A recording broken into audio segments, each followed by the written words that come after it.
Hello दोस्तों, स्वागत है आपका हमारे YouTube channel DSR study point में। तो आज हम क्लास 12th की हिस्ट्री का चैप्टर नंबर 4 जिसका नाम है विचारक, विश्वास तथा इमारतें। ये इस वीडियो का फर्स्ट पार्ट होने वाला है।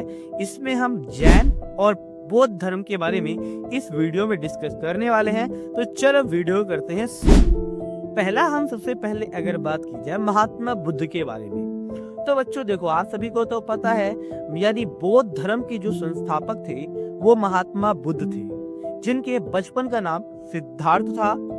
इनका जन्म नेपाल के लुम्बिनी में हुआ था और इनके पिता का नाम था शुद्धोधन, जो एक शाक्य कबीले के सरदार थे। माता का नाम था माया, और माया जी ने क्या किया था, इन्हें बहुत कम उम्र में ही इनकी मृत्यु हो गई थी। तो इनका पालन पोषण इनकी सौतेली माँ महाप्रजापति गौतमी ने किया था, जो बौद्ध धर्म की पहलू भिक्षुणी थी। महात्मा बुद्ध के जो प्रथम शिष्य थे जिनका नाम था आनंद, और महात्मा बुद्ध की पत्नी का नाम था यशोधरा और पुत्र का नाम था राहुल।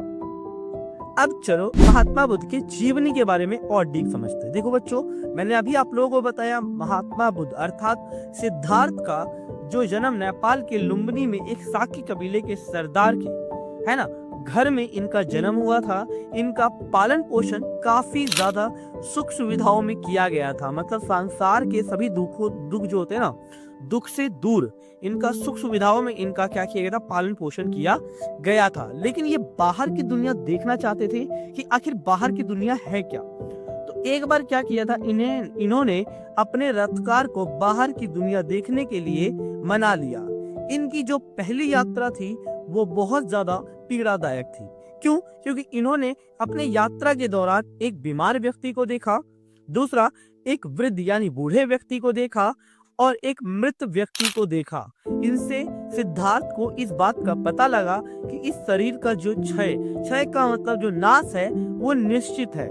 ये सिद्धार्थ को बात पता लग गई थी। थोड़ी दूर और आगे चलने के बाद सिद्धार्थ को एहसास हुआ, मैंने अभी आपको बताया, कि इस शरीर का क्षय निश्चित है।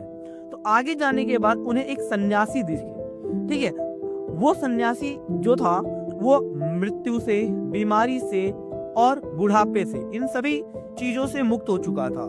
उस सन्यासी को देखकर महात्मा बुद्ध या सिद्धार्थ काफी ज्यादा प्रभावित हुए और उन्होंने निर्णय लिया कि वो भी एक सन्यासी बनेंगे।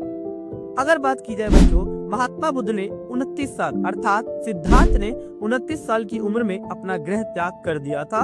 वैसे तो सिद्धार्थ की बहुत कम उम्र में ही शादी कर दी गई थी, लेकिन 29 साल की उम्र में इन्होंने गृह त्याग कर दिया।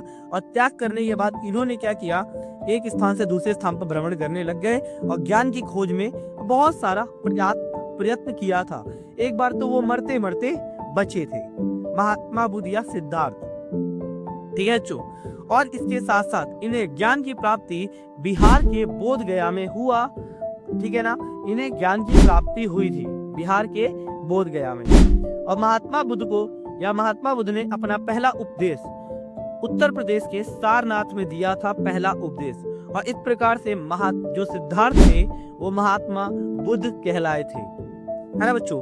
अब बात की जाए इसके साथ साथ महात्मा बुद्ध की, तो चलो ज्ञान की प्राप्ति तो हुई, 10 से 12 सालों तक इन्होंने घोर तपस्या करी और इनकी जो मृत्यु हुई कुशीनगर में हुई थी। कुछ लोगों का ये मानना है कि सुअर का मांस खाने से इनकी मृत्यु हुई थी और कुछ लोगों का अन्य तर्क है।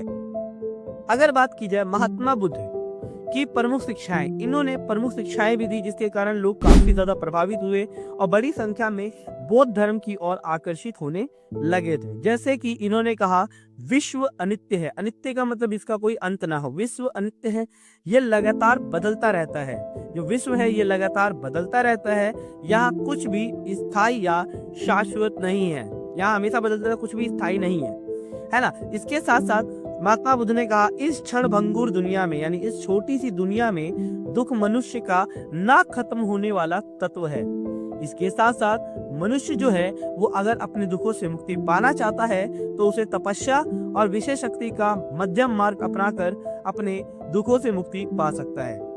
इसके साथ साथ बच्चों, बौद्ध परंपरा में या बौद्ध धर्म में ईश्वर का होना या ना होना अप्रासंगिक है, अर्थात ये लोग ईश्वर को नहीं मानते हैं, है ना, ये निर्गुण भक्ति परंपरा का समर्थन करते हैं। इसके साथ साथ बौद्धों का मानना है, जो बुद्धिज्म है, जो लोग हैं उनका मानना है समाज का निर्माण इंसानों ने किया है, ना कि ईश्वर ने।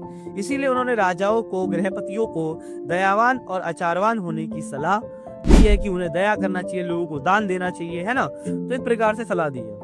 इसके साथ साथ महात्मा बुद्ध ने अपने अंतिम निर्देशों में अपने शिष्यों के लिए ये कहा है, तुम अपनी ज्योति स्वयं बनो और अपनी मुक्ति का मार्ग स्वयं ढूंढो।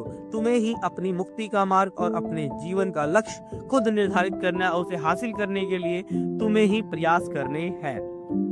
अब बात करते हैं बौद्ध धर्म का विस्तार। आखिर ये धर्म कहां कहां तक फैला हुआ है। तो देखो बच्चों, बौद्ध धर्म जो है वो काफी ज्यादा बड़े स्तर पर फैल गया था। आखिर फैला क्यों? पहला, आसान शिक्षाएं। बौद्ध धर्म की शिक्षाएं आसान थी और लोग इसे आसानी से समझ भी सकते थे और इसे पालन कर सकते थे। दूसरा, समानता का व्यवहार, यानी बच्चों बौद्ध धर्म में सबको समानता की दृष्टि से देखा जाता है। इसमें आचरण और मूल्यों को ज्यादा महत्व दिया जाता है। इसमें साधारण और जनमानस जैसी आसानी से पालन करने वाले कुछ कर्तव्य दिखाई हमें देते हैं बौद्ध धर्म है।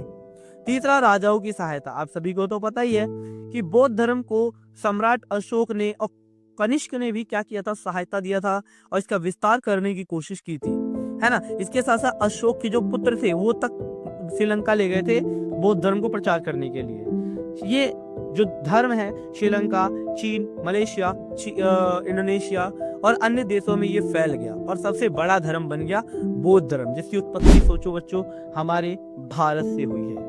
अब बात करते हैं जैन धर्म के बारे में। तो देखो बच्चों, जैन धर्म के संस्थापक महावीर जैन थे। महावीर जैन जो थे वो जैन धर्म के 24वें तीर्थंकर थे।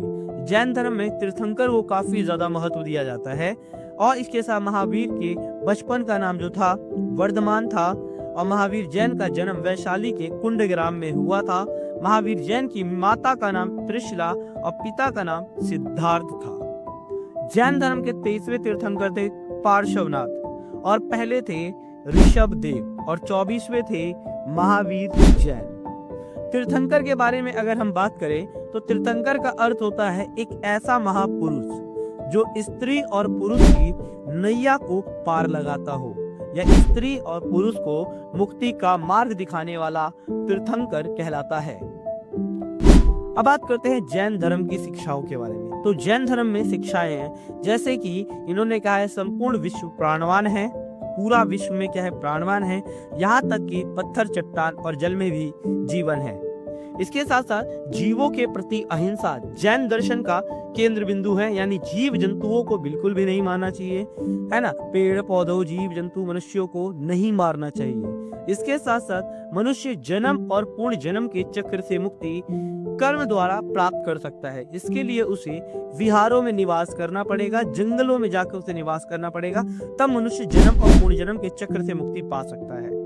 इसके साथ साथ बच्चों जैन जो साधु और साध्वी होते हैं उनके 5 व्रत होते हैं। इन 5 चीजों का पालन करते हैं जैन साधु और साधु, जैसे कि चोरी ना करना, दूसरा हत्या नहीं करनी चाहिए चाहे कोई भी चीज हो बच्चों, तीसरा धन इकट्ठा ना करना बच्चों, है ना, ये धन के पीछे ना भागना, चौथा झूठ नहीं बोलना चाहिए, है ना, जैन धर्म के लोग झूठ नहीं बोलते हैं, और 5वां ब्रह्मचर्य का पालन करना यानी सादा जीवन बिताना। ये जैन धर्म के 5 व्रत होते हैं। और जैन धर्म के लोग है ना अहिंसा को ज्यादा, मतलब जैसे अहिंसा को ज्यादा महत्व देते हैं और किसी भी जीव जंतु को नहीं मारते हैं बच्चों। चलो जैन धर्म का अगर विस्तार के बारे में बात की जाए तो जैन धर्म धीरे धीरे भारत के कई हिस्सों में फैल गया था।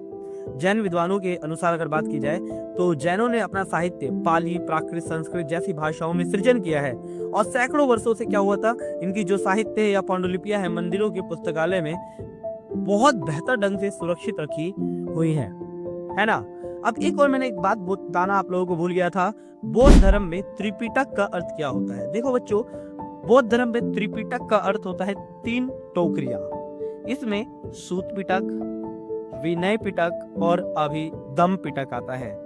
सूत पिटक में बौद्ध धर्म की शिक्षाएं बताई गई हैं, विनय पिटक में बौद्ध धर्म के नियम और संगठन के बारे में बता रखा है, तीसरा अभिधम पिटक में बौद्ध दर्शन का वर्णन हमें मिलता है।